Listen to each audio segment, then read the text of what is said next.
தண்ணி அடிச்சிட்டு போய் நான் வீட்டுக்கு போனேன். வீட்டுக்கு போயிட்டு பாரு, சரி எல்லாரும் பாருங்கடா, இந்த மாதிரி எங்க வீட்டு பால் காய்ச்சுக்கு ஒண்ணு நடந்துச்சு. பால் காய்ச்சுக்கு போக முடியல, வரிசையா நாடகம். இங்க பாரு, கொத்தனாரிய பொண்டாட்டியே போட்டா, சரி சென்ட்ரிக்காரங்க பொண்டாட்டியே ஆள் வச்சு பாத்துட்டா. இந்த மாதிரி பெயிண்டர் முதற்கொண்டு எலக்ட்ரிஷியன் நம்ம மணியிட முதற்கொண்டு எல்லாருமே பாத்துட்டாங்க. சரி எல்லா வேலையும் நம்ம எல்லாம் பாத்துட்டாங்க.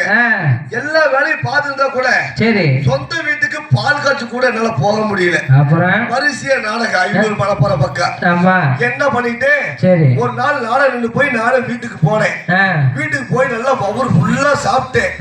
சாப்பிட்டு போய் தண்ணி ஃபுல்லா குடிச்சது கம்மல் படுத்துக்கிட்டேன். சரி ஆனா பாரு, எனக்கு சும்மா சும்மா ஒண்ணுக்கு வேலை வந்துருச்சு. நான் என்ன பண்ணிட்டேன், வீட்டுக்கு போக பாத்ரூம் பண்ணிக்க ஒண்ணு கடிக்க வந்து படுக்க. சரி வீட்டுக்கு போக ஒண்ணுக்கு வரும்போது சும்மா ஒரு 10 தடவை போய் ஒண்ணு கடிச்சிட்டு வந்திருப்பேன். சரி உங்க வீட்டு பாத்ரூம் மாதிரி எங்க வீட்டு பாத்ரூம் இருக்காது. எங்க வீட்டு பாத்ரூம் கதவை நீக்கிற லைட் எரி, கதவை சத்தம் லைட் ஆஃப் ஆயிரும். அதே எப்படின்னு அதுதான் நான் காலையில எந்திரிச்சனே பொண்டாட்டி கூப்பிட்டேன். சரி அடியே இங்க வாடி.